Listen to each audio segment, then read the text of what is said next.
I think it's the 5th day of practice now. Just how's everything looking so far? Practice number 5 coming up, so we're expecting some big things today. We're getting pads for the first time, at least full pads. Last couple days we've been in shells, and you just have to be a little bit restrictive. And today we'll kind of let them fly around a little bit and see what happens. We were talking about it beforehand. I mean, it's excitement at least has to pick up a little bit first day in pads, right? I mean, you kind of actually get out here, you can go full speed and put a little thump on each other. Right? It's almost like a rite of passage at this point, right? First day of full pads, so everybody gets excited because it's real football. Prior to now, it's been 2-hand touch, and those guys can kind of let loose.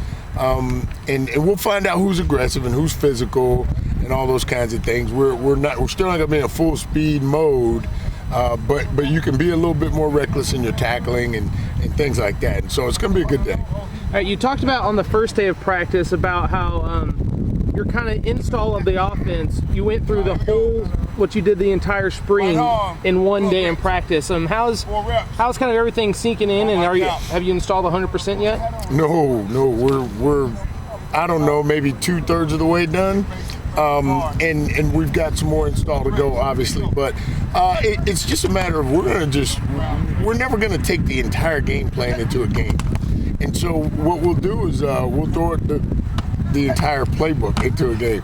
So we'll just throw up a lot of stuff and find out what we're really good at, and then start to extract that as we get in the latter half of training camp. And so we wanted to make sure they were exposed to everything, because you hate to go into a game without all your bullets, right?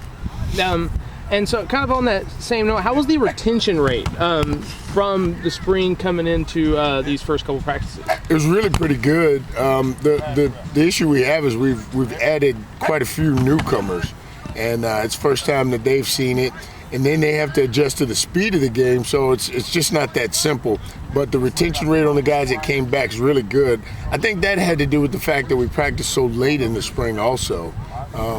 It hadn't been that long ago that we were out here for spring ball, so it's a good thing. You also talked in the first day about the conditioning. You had a conditioning test the day before, but that, like you said again on that first day, that's way different from football shape. Do you see everyone kind of getting their legs under them as far as football shape goes?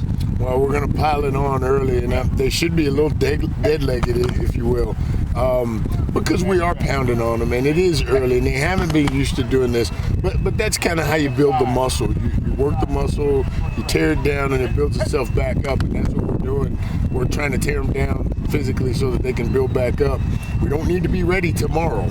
We got to be ready on the 31st. And so it's a process, and today's just another step in that. Okay, and I guess kind of last thing back to this pads, you talked about, everyone gets to kind of let loose a little bit, you get to see who's aggressive. What are some things that you as a coach look for that first day that everyone has that full pads on? We use a term called face tough. We're trying to find out who's face tough, who will stick their face in there without shying away from contact.